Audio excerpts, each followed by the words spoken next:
This happened a few years ago. I was going through a difficult time, so I was looking for a new place to live without big commitments, until I figured life out. I met this guy through a Craigslist posting.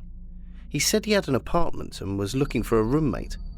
I got his name and number, called him, set up a meeting in a public place for a meet and greet, and everything went seemingly fine, and he agreed to show me the place. He seemed super nice and helpful. He was easy to get along with, was neat and low maintenance. It didn't bother me that he was a guy. We agreed on no drugs, no parties, no craziness terms. We agreed on monthly payments, and I moved in a few weeks later. So it was after 2 weeks. One day he comes in very early from work and has this very upset voice and claims that we need to talk. He says that I've been acting inappropriately by having my boyfriend stop by on occasion, not even stay or spend the night or anything like that, to see me for like 10 minutes now and then. I began questioning him, and he just said that made him feel uncomfortable because everyone at the apartment complex thought I was his romantic partner. I was so furious and couldn't believe this rubbish. It then escalated to a point he said that the entire time he'd known me, which was like 2 weeks of very minimal interaction, plus the fact I worked the night shift so he was by himself most of the time, he was convinced that, "I believe you are possessed. I can see it in your eyes." I knew at this point the shit had totally hit the fan, and I needed to get as far from this guy as I could. He acted all calm then, saying that I could take my time looking for a new place and that our arrangement would not work. So, I told my boyfriend what had happened. I found an apartment I could move into and planned to do it the very next day. I told the insane roommate. The next day of my moving out comes, and I walk into the apartment to get my stuff. There's this wooden cross above the room's doorframe with Jesus Christ on it, which was pretty offensive since I'm a Christian and the lunatic had decided that I'm possessed. I walk into my room, and there were these creepy candles all lit. I packed up my belongings and left. He sent a message to me later, with of course something that had to do with God and how he was hoping I'd face my sins and darkness. I blocked this creep's number after that. I do trust people a lot less. I would never have a roommate, and this was the first time ever in my life that I had one. Yeah, for 2 weeks.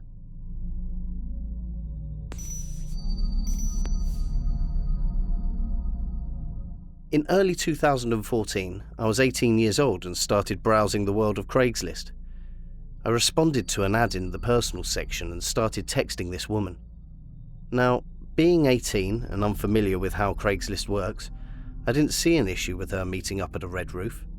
I also didn't see anything wrong with her asking for donations. Again, 18 and stupid. I figured donation meant optional. Again, stupid, I know.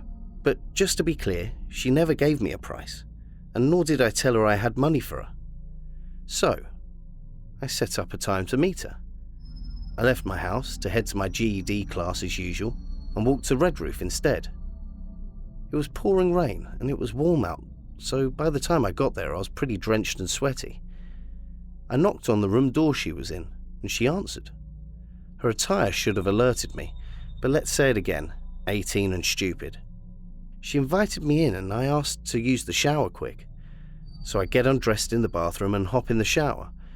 She started taking off her top and I told her, "That's okay, I won't be long." So she goes and waits on the bed watching Steve Wilkos.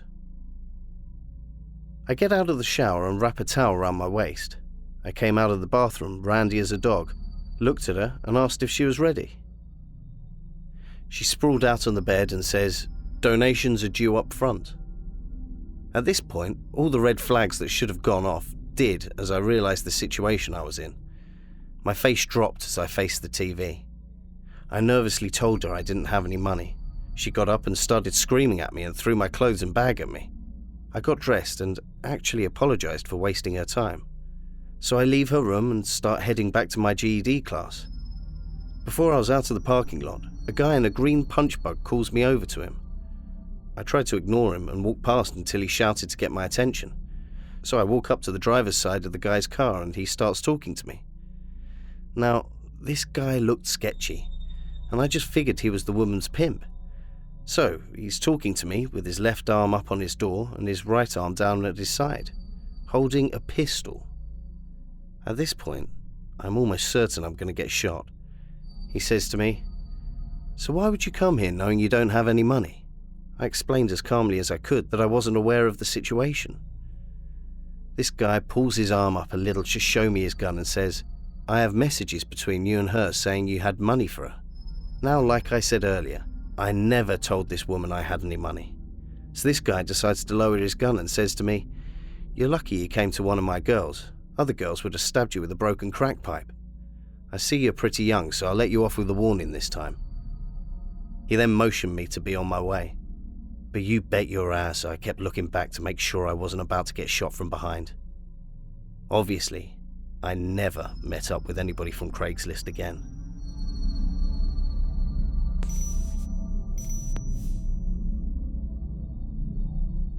I recently just lost my phone. It has been a pretty rough month, so I decided to go on Craigslist to get a new one. I ran past an iPhone 8 ad. It was posted up by some guy named Dave. The phone was around $200, which was pretty cheap for a 128 gig iPhone. At first, I found it a bit dodgy, but I eventually convinced myself to reply to the post with my contact details. The guy texted me back like 15 minutes later, followed by 3 pictures of the phone itself. I asked if we could meet up in a public restaurant that was like half mile from my crib, just to be safe. I asked my older brother to tag along with me, as it would make me feel much more comfortable. The following afternoon, I and my brother went on our way to meet up with the guy. He seemed pretty decent, well-dressed and presented. He said he was from the next town and was selling the phone because he'd just bought a brand new one and how he obviously needed the cash. We did the transaction, then we all went on our way.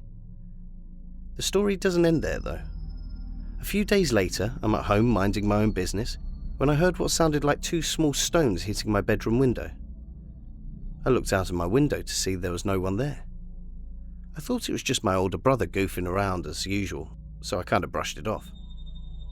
I called down to him and heard him reply from his bedroom, which was just opposite my bedroom door. It was still bright and sunny outside, so I just assumed it might be kids in our neighbourhood. I then heard the garage door slide open. I didn't hear my mum's car engine run, and besides, she normally signalled for us to open the garage door for her using her car hooter. It was a bit too early for her to be home already. I walked towards my brother's room, who was already storming out of his room to fix the mess he'd made in the kitchen. We both decided to run down the stairs before hearing what sounded like someone trying to break down a door. It was the door connected to the kitchen that leads to the garage, but why would our mum be trying to break down the door? It probably took us like 6 seconds to realise what was happening, before I ran to our house phone to dial 911. My brother grabbed a baseball bat and yelled out to whoever was out there that there were people in the house and that 911 was on its way. The guy immediately bolted out of the house, running through the front yard and past our living room. I looked out the window to see 2 men in black, one with a face mask and one without. My heart nearly dropped when I noticed it was the same guy that sold me the phone a few days back. But how did he ever find me?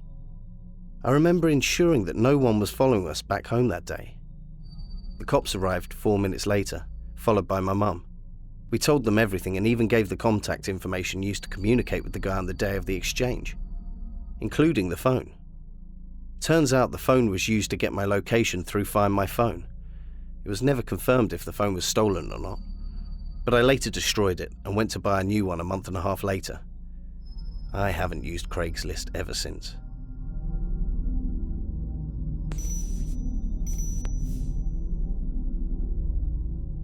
So I had a couch that I wanted to buy as I'm moving into a new apartment with my friend in the city and we need furniture. I was looking on Craigslist and I saw an ad for a $180 couch, brand new, and thought it was way too good to pass up. Now, I've seen all the YouTube scary stories about Craigslist, so I was hesitant at first. I contacted the seller and talked to him on the phone. A little sketchy, but I didn't pay that much mind. He sounded nervous, panicked when I spoke to him on the phone, but like I said, some people just have that type of voice that turns you away. After I got off the phone with him, we agreed upon a time and place to meet. This was at a populated grocery store parking lot at 5 p.m, so it would still be pretty crowded during that time. So I decided to grab my concealed carry gun and one of my roommates to go get the couch. We finally arrived at the grocery store at 4:45 because we wanted to be early and get this done with enough time in the day. This was the first time he contacted us telling us he would be late. He said he would get there as quick as he could. We waited 30 minutes and decided to text him again. He said traffic was killing him, but in our city there isn't a lot of traffic, so we were a little shocked.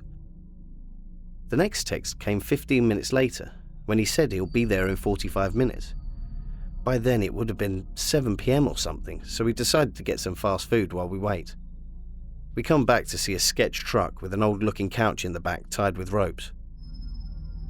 Most of the people from the grocery store left, but there were still 5 to 10 cars in the parking lot. We were a little confused, so we got out of the car and went to the truck to confront the guy about the couch. We decided to look through the window, as we thought the person may have gone into the grocery store. We saw nobody through the window. I quickly pulled out my gun and pointed it at them, when they suddenly stopped in their tracks and yelled to another group of guys that, without my knowledge, hit my friend in his head and knocked him out and began to drag him. Of course, right after that I pointed the gun at them, but they were already running away, leaving my friend. I then had to grab my friend and drag him into the car. We drove back to our place to make sure nobody was following us. My roommate woke up during the ride and was confused. I filled him in with all the details.